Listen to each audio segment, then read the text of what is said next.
মা আমিনা কান্দে হারে, মা আমিনা কান্দে হারে, ছেলে বুকে ধরিয়া। কে বাজাবে আমার সোনার লালকে লইয়া রে, কে বাজাবে আমার সোনার লালকে লইয়া। তাই যত এলো না গোরে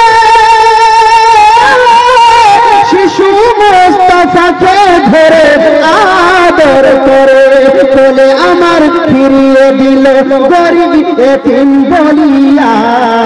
কে বাজাবে আমার সোনার লালকে লইয়া, কে বাজাবে আমার সোনার লালকে লইয়া। এবার আমিনা বলছে যে আমার সন্তানকে আমি আর কাউকে দিব না। জোরে বলুন সুবহানাল্লাহ। আমি কাউকে দিব না। অনেক দায় আসলো, দেখলো, আদর করলো, চলে গেল, আমি আর কাউকে দিব না। তাই বলতেছেন মা হালিমা আমিনা দিলে বলে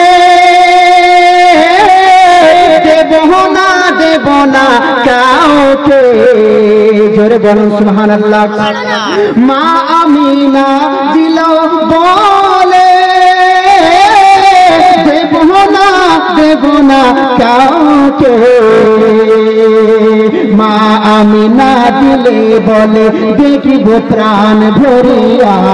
কে বাজাবে আমার সোনার লালকে লইয়া রে, কে বাজাবে আমার সোনার লালকে লইয়া। মা আমিনা কান্দে হারে, মা আমিনা কান্দে হারে, ছেলে বুকে ধরিয়া। কে বাজাবে আমার সোনার লালকে লইয়া। হযরতে হালিমা বাবা আমিনার দরজায় এসে যেন ঠক ঠক করে আওয়াজ দিচ্ছেন। ভিতর থেকে বলেন কে গো? হযরতে হালিমা বলতেছেন আমি হলাম হালিমা আমিনা। দরজাটা খুলে জোরে বলুন সুবহানাল্লাহ। হযরতে আমিনা রাদিয়াল্লাহু তাআলা আনহা দরজা বাবা খুলে দিলেন। হযরতে হালিমা রাদিয়াল্লাহু তাআলা আনহা বাবা ঘরে প্রবেশ করলেন। হযরতে হালিমা বাবা অনেক দুর্বল ছিলেন, অনেক রোগা পাতলা ছিলেন বাবা। হযরতে হালিমা বলতেছেন আমিনা বোন, বলে তোমার এই নূরের মতো চেহারা ছেলেখানে আমার কোলে তুলে দাও। জোরে বলুন সুবহানাল্লাহ। হযরতে আমিনা রাদিয়াল্লাহু তাআলা আনহা বিশ্ব নবীকে বাবা হযরতে হালিমার কোলে বাবা তুলে দিলেন।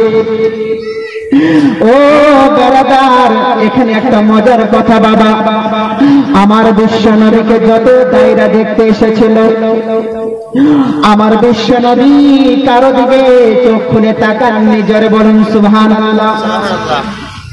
যখন হযরত আমিনা নবীকে হালিমার কোলে তুলে দিলেন বেরাদার, আমার বিশ্ব নবী হালিমার চেহারার দিকে তাকায় আর মুস্কি মুস্কি যায়। তাই যত এলো নগরে শিশু মুস্তাফাকে ধরে আদর করে, বলে আমার ফিরিয়ে দিল গরিব এতিম বলিয়া। কে বাজাবে আমার সোনার লালকে লইয়া রে, কে বাজাবে আমার সোনার লালকে লইয়া। মা আমিনা কান্দে হারে, মা আমিনা কান্দে হারে, ছেলে বুকে ধরিয়া। কে বাজাবে আমার সোনার লালকে লইয়া।